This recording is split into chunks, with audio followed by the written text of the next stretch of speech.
So I got famous on the internet by talking about rap music. And don't get me wrong, I love rap music. I love rap music with all my heart. I love all music. But my bag is movies. Where I am truly an expert, where I can really talk with authority is when it comes to movies. I love movies. I've loved movies my entire life at this point. And right now, I'm literally going to school for movies. I am on the precipice of being able to teach college students about filmmaking and movies. And I want to talk about movies more on this channel. I want to share my filmmaking. I want to share my filmmaking knowledge. I want to talk about movies.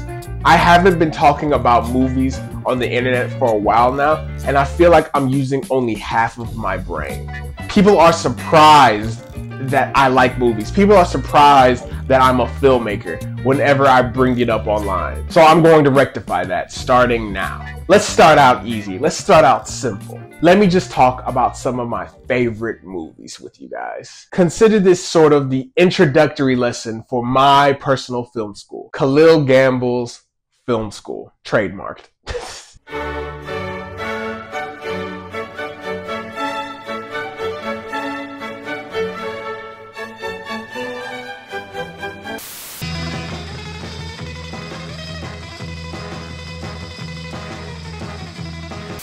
What can I say? I'm a basic bitch. I'm the most basic bitch on the planet. I like Pulp Fiction. Sue me. I watched Pulp Fiction at the perfect time. I watched it just as I had turned into a teenager, and I started to realize that movies were created by people. They didn't just appear. There was a lot of decisions, there was a lot of moving pieces that had to all come together correctly to make something. I watched Pulp Fiction just as I was learning about screenwriting, about directing, about cinematography, about lighting. When I first saw Pulp Fiction, I loved it because it did a bunch of cool shit. It was cool people saying a bunch of cool dialogue, carrying guns and shooting people, and people screaming at each other, and there's cuss words, and there's drugs. Oh my god, there's a guy in a leather suit and someone gets murdered by a katana. Holy shit, that's so cool.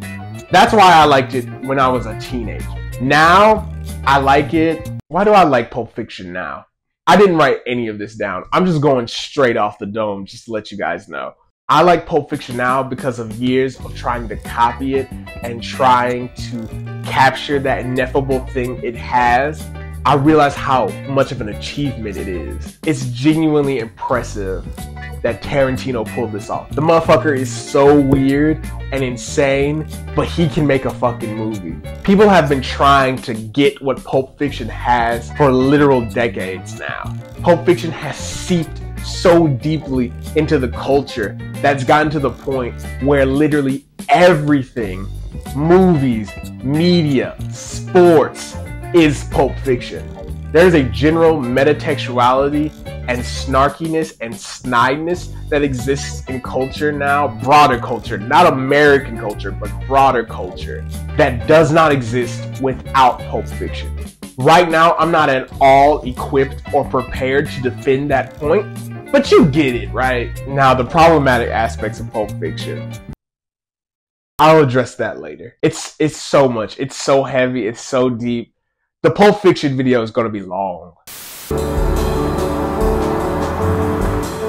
I know what you're thinking. You're saying, 3-hour foreign language film? This is so fucking film, bro. Annoying, obvious. Shut the fuck up, okay? Drive My Car fucking rocks, okay? You just don't get it. You really don't. It brings together seamlessly a couple of my favorite things. Number one, not having to drive.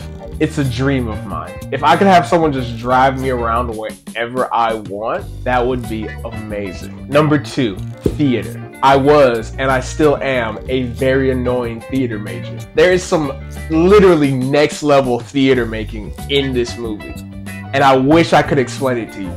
I'll make a video about Drive My Car. Okay, I'll make a video about Drive My Car. I don't know if people actually do the kind of theater they do in this movie.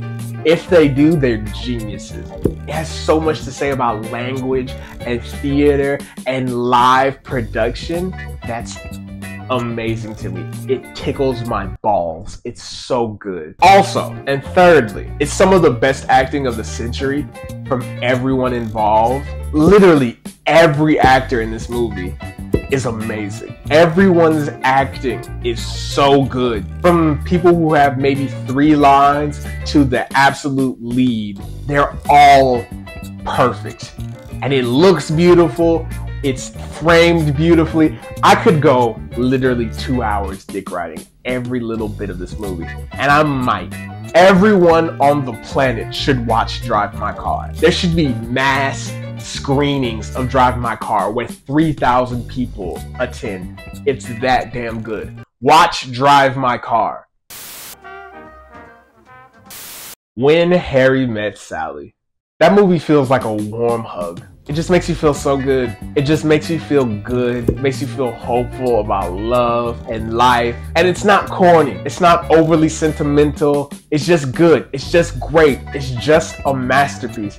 It's so good, in fact, that it ruined an entire genre. Every single fucking rom-com on the planet has to in some way reference When Harry Met Sally. And When Harry Met Sally in and of itself is a ripoff of the Woody Allen aesthetic. And the Woody Allen aesthetic is a ripoff of the Howard Hawks aesthetic. And it just goes on forever. When Harry Met Sally is strong enough to stand on its own. Everyone in it is hot. Billy Crystal, Meg Ryan at the peak of their powers, both looking great. One of the best scripts ever. Delightful from start to finish. Funny, heartfelt, real, honest. It's just fucking good. It really is. I'll make a video about When Harry Met Sally. I will. The Worst Person in the World, more like the best movie ever. The Worst Person in the World is the coolest fucking movie on the planet. It is so aesthetic, so fun, so filled with life and light. When it's 2030 and we look back on the 2020s and the decade in movies, we're going to look at The Worst Person in the World as one of the totemic masterpieces of the 2020s. The Worst Person in the World exemplifies cinema and film's power to imbue the regular, the everyday, the trifling with so much importance and power. The Worst Person in the World is not about a president or a general or a superhero or a billionaire. It's about a girl turning into a woman and her trials and her tribulations and her successes and the people she falls in love with and the people she falls out of love with. It's about a normal ass person. But it feels so important. It feels so epic and so wide-spanning, this film. I would love to make individual videos about all those movies and yap even more about how much I love them. But for now, we're going to leave it at that. I'm really looking forward to making more movie and film-centered content, as well as continuing to make my rap music content as well. Don't worry, I'm not going to completely abandon that. I have some big plans for that. But I gotta talk about movies. I love movies. I've felt incomplete not talking about movies on the internet for so long. I want to feel whole again. I want to feel good again. I've been so busy pretending like I know anything about music that I've forgotten what it feels like to actually speak on something and know it very well. I want to feel smart on the internet again. I want to feel like I'm better than people. I want to feel like an expert, like a master.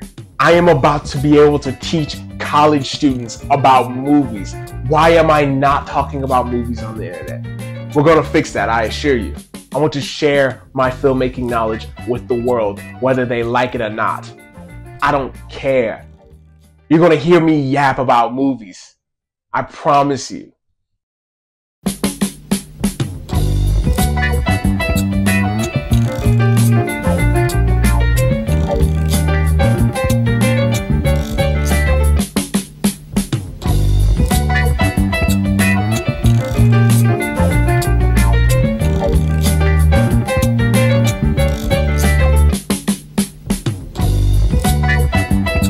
That's what movies are about, dog. God. Track